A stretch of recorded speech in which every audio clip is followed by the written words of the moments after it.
Welcome to the Porch Under the Pines. I'm Emmy Ray, homesteader, storyteller, partner, mama, and dream builder. And this is a space where we slow down, breathe deeper, and talk about what it really looks like to build a life rooted in intention. Out here, we share honest moments, the messy, the meaningful, and everything in between, as we build our Iron Pine Homestead from the ground up.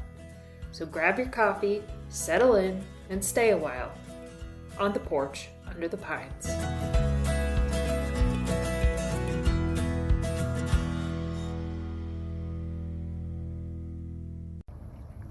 Hello and welcome to the very first episode of the Porch Under the Pines.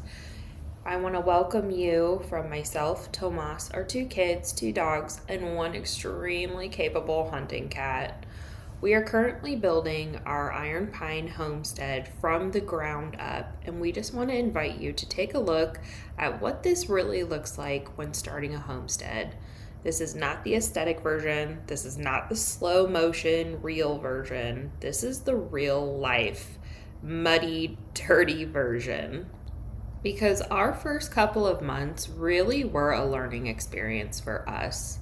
When people say home sweet home, it just sounds so perfect. Like that moment you unlock the door, you should hear angels singing, and everything should just smell like sugar and fresh bread.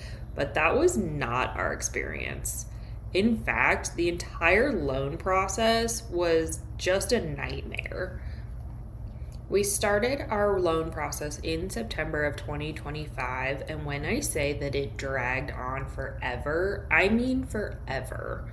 And by the time we were finally able to close, it was December, and we were honestly so emotionally exhausted that we were just ready to get in the house. We didn't even care at that point. So we made the plan, we got everything loaded into my van and his car, and then very next day, a massive snowstorm hit. Like the kind you couldn't even get into the driveway. So we had to call my uncle, who has a plow on his truck, just to get us into the house that we technically owned. And it felt like some sort of foreshadowing between the loan process, between the massive snowstorm.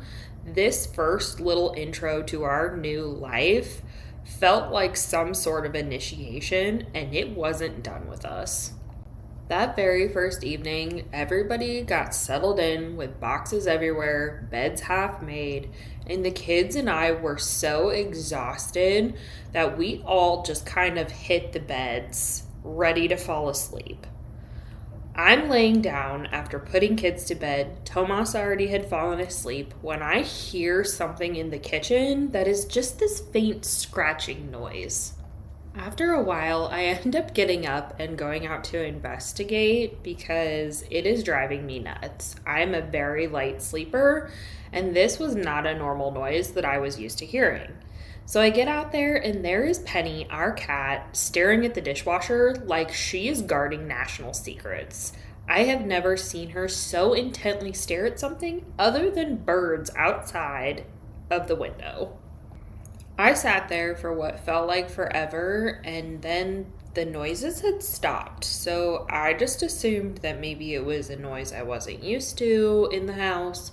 Or, our house was built in 1900. Maybe we had a ghost. Isn't that how all the horror movies start? Finally convincing myself that whatever I am hearing is just a natural noise of the house, I go to bed. But the next morning, when I go to make my coffee, there are tiny footprints in the dust on my mixer. Little mouse footprints. And let me tell you, I intellectually understand that we live in the country. I understand that we will eventually have pest issues because this is just with the territory. I just wasn't expecting it on day 1 when we're already so exhausted. But Tomas was very quick on his feet, got us some traps, took care of the problem, and we didn't see any more for a couple of days, so we collectively took a breath, assuming that it was all behind us. But then, I was in the other room folding laundry when I hear Tomas yell from the kitchen that there is a bat in the house. I remember thinking that I must have misheard him because there's no way we had a bat. We just got over the mouse issue. But sure enough, there was a bat in the kitchen. But with some teamwork between myself, Tomas, and Penny, our cat, we got the bat out safely. But within that first week, we had a snowed in driveway, mice, and now a flying mouse. And I kept thinking to myself, was this all a mistake? Was this really what we wanted? Because I was thinking of the big, beautiful, picture perfect gardens, not this stuff. Because everything hitting at once was really feeling like the land was asking us, are you sure this is what you want? Are you really ready to live on a homestead? So, between the mental exhaustion of just getting the loan approved in the first place, and then on top of it, the very first week of initiation, or felt like hazing to be honest, I was ready to mentally crack. I kept asking, is this really what we want? But thank my stars for Tomas because he has always been steady and grounded and just kept saying, it's our learning curve. It just feels like a lot because it's all at once. But it's okay. We will get through this. And you know what? We have so far. We broke down our problems into smaller bite-sized situations. So the big thing for us was making sure that we no longer had a pest problem. We reached out to a pest control service, and believe it or not, they actually ghosted us when we asked them for the quote. So instead of sitting there and waiting on other people, Tomas and I took to YouTube and took to every Reddit forum we could in order to figure out how to essentially mouse-proof our home. And I'm not saying we will never have another mouse issue, but I am saying we've been here for close to 3 months now, and we have not seen another mouse inside of the house anyway. Knock on wood. But in that moment, we also learned our house because we got down to the baseboards up towards the attic, and we really got to know our house from top to bottom, and something started to shift in us. It stopped feeling so much like chaos and started to feel like true ownership. Along the way, we were able to make notes about things that we would want to take care of in the spring or things we could start working on right now as we were still unpacking our life. But life and our house wasn't quite done testing us yet. Everything had began to settle, and then we had a small flood in our basement, and we had realized that one of the lines to the septic had clogged. So while I was on my lunch break, I gave a call to a company to come out and to inspect the lines, got it scheduled, logged back into work, and was promptly laid off. Now, the funny part of this is that Tomas and I had already been considering me switching away from my 9 to 5 to go all in on my branding, design, and coaching business. We just weren't exactly quite ready to do it at the 1 month mark. So not only was the house testing us still, I also felt like life was testing us a little bit to see how well we could recalibrate when certain safety nets get taken away. There's the old saying also of be careful of what you wish for. And I don't think it's necessarily being careful what you wish for. I feel like it's more be careful what you wish for when it comes in. Because for us, we had already been discussing this and we're already planning for it. We just weren't expecting it to come in so soon. And I think that's the real thing behind it, is being ready to pivot with life. And I wish that I could say through that whole process that I was calm, cool, collected, and that we took it in stride. However, we were absolutely terrified of what was going to happen next. But luckily, we had been saving, we had a savings built up, and Tomas has been working overtime and has a very good job as a welder. And I was making a little bit of extra money in my design business, so we were okay for the time being. And this is really where I want to bring up about counting your blessings when they do come in, and sometimes seeing the message in the mess. Because yes, it was a scary thing to be ripped away from the safety net of the 9 to 5, but within 24 hours of me posting that I was taking on new clients for my coaching business, I had momentum. I had messages, inquiries, and traction. And while it didn't erase our fear, it did prove that we sometimes can rebuild in that breaking of structures. And sometimes it's building something better. Now, month 2 did feel way different. It still wasn't perfect. Our garage door was having issues. There was a bobcat in our backyard, and something keeps mysteriously leaving evidence on my deck, somehow avoiding my cameras. But these things aren't shaking me as much as they might have during that first week, because something in us has steadied. I don't necessarily think that it's the chaos that has changed. I feel that it's our parameters and our point of view on chaos that has been the thing to change.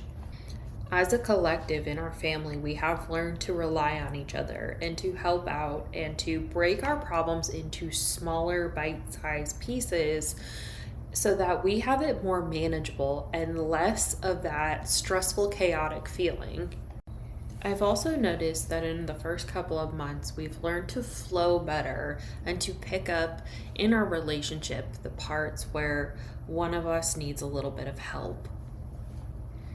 The boys and I all got really, really sick with the flu. First started with our oldest, then I got hit, and then the youngest got hit. Looking at it chaotically, you have me, who is pretending to not be sick, our oldest, who is having a 104-degree fever and is absolutely down for the count, and the youngest, who is very inconvenienced by his stuffy nose, but you wouldn't even be able to tell that he was actually sick.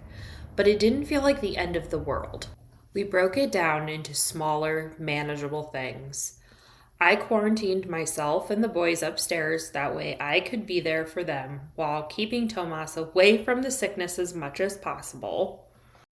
And he made sure to support us through the entire process, including dragging one of our extra mattresses upstairs, just that way I could sleep somewhere that's not on the floor or on a tiny mat, but still be there for both of the boys in the middle of the night in the event that they were getting sick. And we made it through.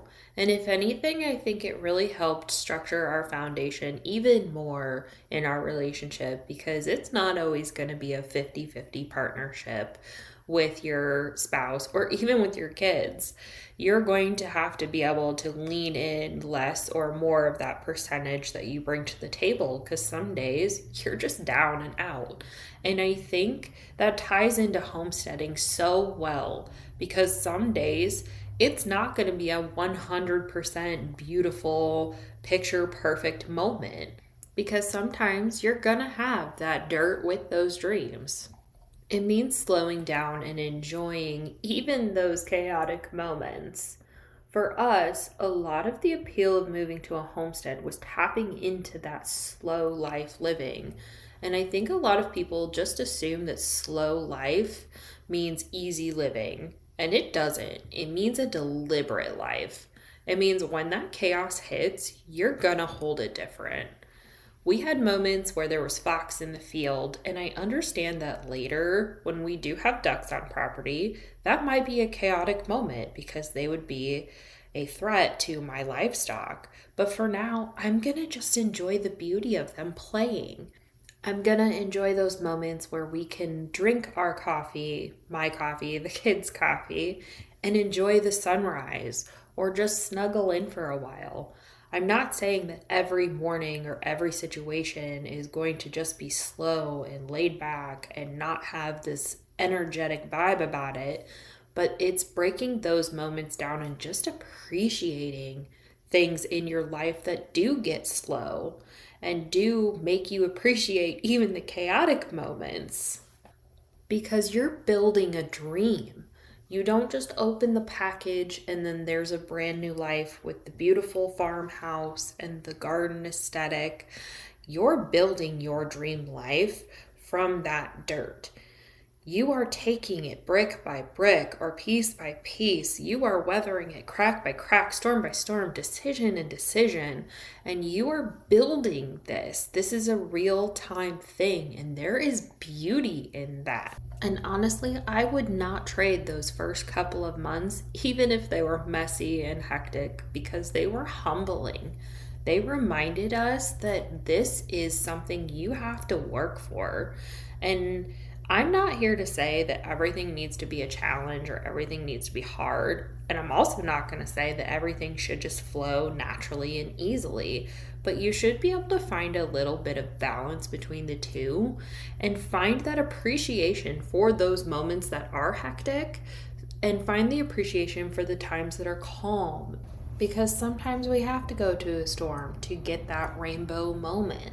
And that's just where we are, is we're in the season, especially right now, literally we're in the season where it's just a little bit of muddiness happening. And that can be beautiful in itself because we get to see this and feel this and witness this in the beginning. And I think that's the biggest thing that I wish most homesteaders, whether you're urban homesteading, dreaming it, or you're just doing a backyard garden, is I want you to really enjoy the moment of whatever you're beginning right now. We get so lost thinking about the end and what this will do and that dream goal at the end point that we forget to just enjoy the beginning. So, as I end this podcast episode, I want to challenge you with one thing. I want you to find something at the beginning of whatever journey you're on right now and just truly appreciate it.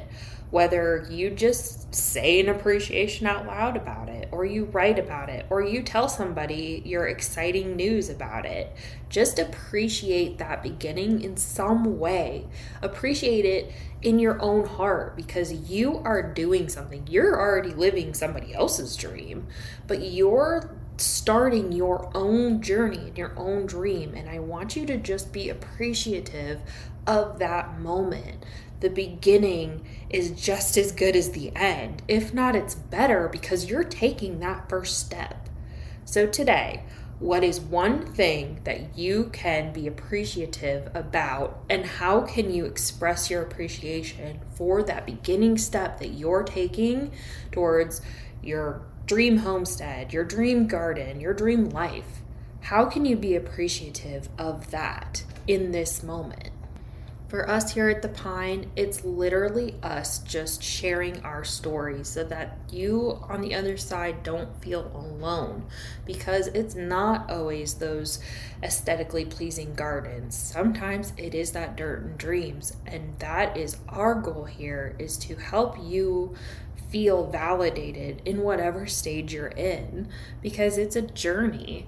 And as I end this episode today, I just want to say thank you from the bottom of our hearts here at Iron Pine Homestead in Iowa for joining us on this journey. And if you want more behind the scenes looks or to read up on our blog, you can follow us on any of our social media platforms, as well as find us at www.ironpinehomestead.com. Make sure to join our newsletter because we have a lot of behind the scenes things, as well as some pro tips that we find along the way. We're not magazine worthy over here. We're real life. Build it yourself, sometimes chaotic homesteaders. And this is just our beginning.